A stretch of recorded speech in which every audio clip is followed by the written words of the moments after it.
Hello, my name is Daniel Hudson, and I am presenting my Lab 2 report for Physics 2211.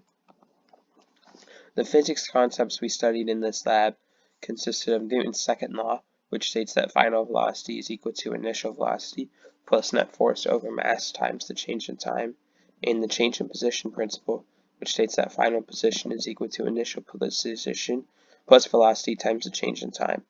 The goal of this lab was to determine the net forces on the object and how that will affect the object's change in position. For my experimental setup, my goal was to use an object that had noticeable drag when dropped from a distance. So I dropped a washcloth off a balcony and observed its position change using the software. Here you can see my tracker video where I recorded the fall of a washcloth.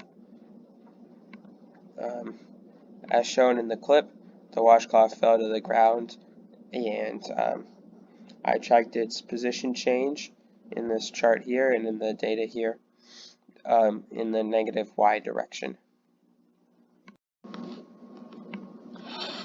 I created a computational model for my object falling to the ground using Python code. I created two different models, one using gravity as the only force, and one using both gravity and a calculated drag force. I calculated the drag force from the equation net force is equal to a constant proportionality constant of b times the square of velocity. I used my final position, which I observed in tracker, as the and determined which proportionality constant got me closest to that final position. I made a few assumptions as well when creating my models, is that the object moved in a straight line, falling down, and that there were no other forces beyond the two listed, such as a breeze or another sort of movement of the object, and that the camera was flat and vertical compared to the floor, so it accurately measured the distance that the object fell. Here is the graphical results of my models and my experiments. So you can see the experiment is at the blue line up here, and my drag-free model position, the one which only used the force of gravity, is the red line down here.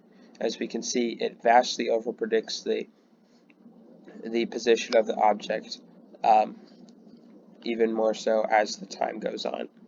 With the model which included the drag force, the model is significantly close to the observed position, with only a few little aberrations around the middle sections, but got closer near the end. We can see that the drag force model is significantly better at predicting the position of the falling washcloth, and that only using the force of gravity did not give us an accurate net force. My main observation is that the model with drag was significantly more effective in predicting the object's position because it does a better job of estimating the overall net force that is placed on the object.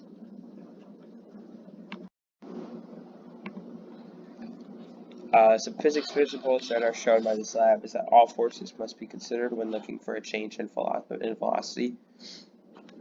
Net force is a combination of all forces, not just the greatest forces.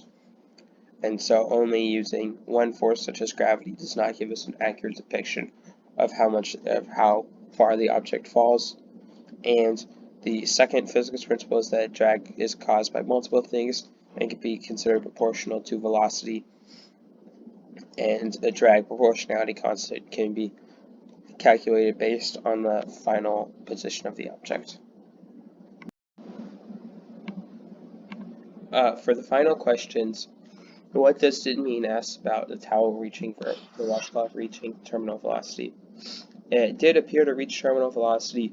As we can see in the graph, there was a little velocity change during the last half of the experiment, showing that there's no more net force on the object and that the drag force and the weight force cancel out for a net force of 0.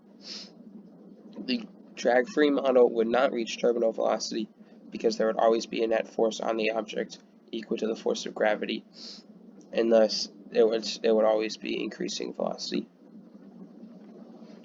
For what if if the object were to be thrown down with an initial net force. The object would still reach terminal velocity, but the force at the beginning would help it reach terminal velocity quicker, because it's already starting at a velocity with an increased drag, so it's easier for the object to get to the drag needed to cancel out or zero out the force of gravity on the object.